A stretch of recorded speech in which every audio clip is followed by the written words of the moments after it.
You can't be serious about that, can you? I'm very serious about it. Give him credit for that, because there's a lot of the bravery for running away when he got tired. No, the bravery. Sorry. No, go on. Sorry. From round one, running away, jumping up and down, falling down on the floor. Yeah.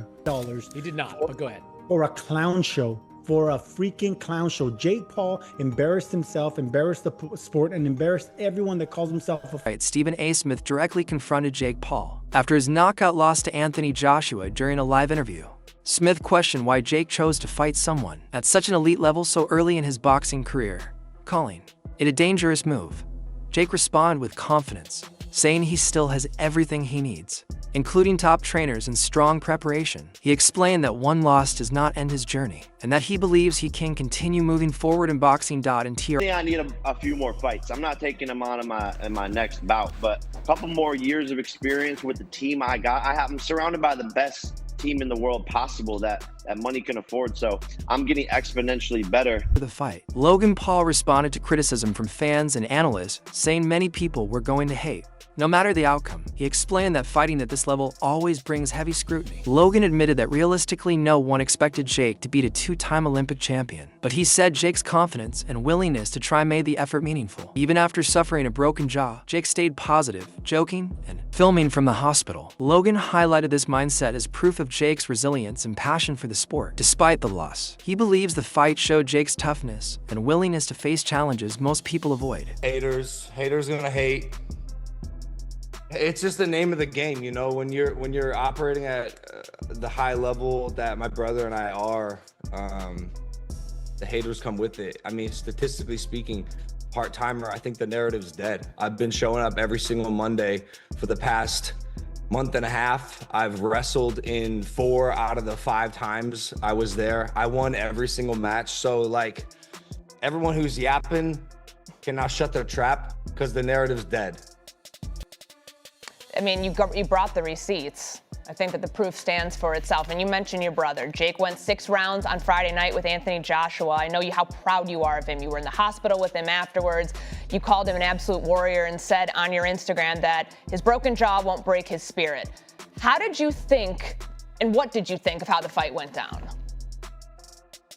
So, from strictly a logical point of view, I actually think it went down exactly as it was supposed to.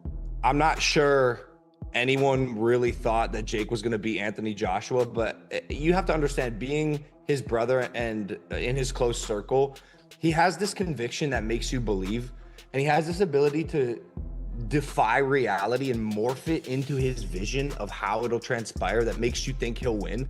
However, like this was my opinion, this was a logical conclusion to the fight. The 2-time Olympian broke the influencer boxer's jaw. Like, okay, you know, we could have wrote it in a story and it would have made sense. That said, I think he did amazing. I'm incredibly proud of him. I think it was a net positive. I think the world can see now how tough Jake Paul. Eddie Hearn shared his view on Jake Paul's performance and pushed back against claims that Jake was simply running. Hearn explained that from the start, Jake had almost no realistic chance of beating a fighter like Anthony Joshua. Because of that, survival became the main goal. Hearn said the real question was how long Jake could last, and lasting 6 rounds exceeded expectations. Many believed he would not survive more than a round or two, while Jake was not competitive. In a traditional sense, enduring 6 rounds against an elite heavyweight showed mental strength, toughness, and the ability to handle extreme pressure. Was running and Jake was hold. But listen, I mean, at the end of the day, Jake had one job, and that was to try and survive. I mean, he was never ever going to win the fight, ever.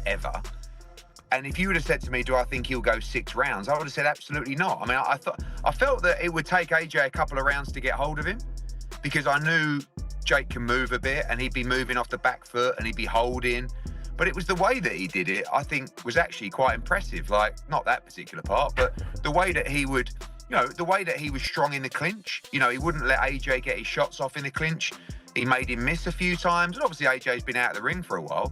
But to be honest, I think the most fascinating thing of the whole night in terms of the fight was how he didn't get flatlined by that right hand. I mean, I said going into the fight, it's probably going to take AJ a few rounds to get hold of him. And I also said, as soon as he lands clean, the fight's over. right?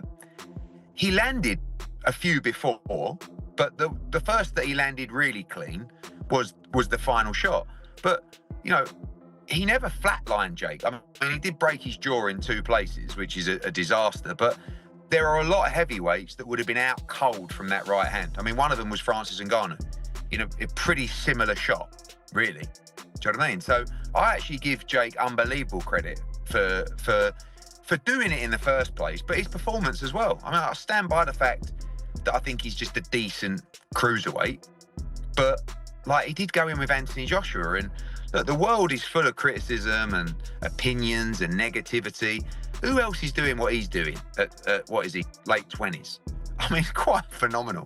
I mean, the guy's a complete madman. I'm watching him come out to that ring walk. Stephen A. Smith also stated that Jake Paul cannot use his YouTuber background as an excuse when facing a true elite boxer like Anthony Joshua. He said that if Jake still sees himself primarily as a content creator, then he should not step into the ring with top-level professionals. According to Smith, high-level boxing requires full commitment, accountability, and respect for the sport, not fame or crossover appeal. Boxing trainers for years. He takes the sport very seriously. Thank you. So let me ask you, that's the question I have, because great kid, great businessman, by the way, amazing. And I know how he does all this, the character and the persona. We keep saying that he doesn't want to be a boxer. He's not a boxer, but then Jake Paul is a boxer. Yeah, exactly. That's my point. Exactly. He's a boxer.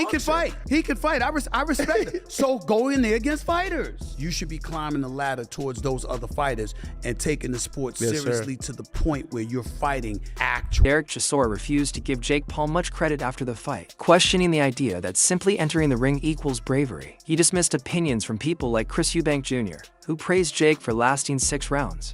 Chisora argued that Jake spent most of the fight avoiding exchanges, holding, falling, and throwing very few punches. He said bravery is not about showing up for money or enduring pain. In his view, true bravery involves risking yourself for something greater.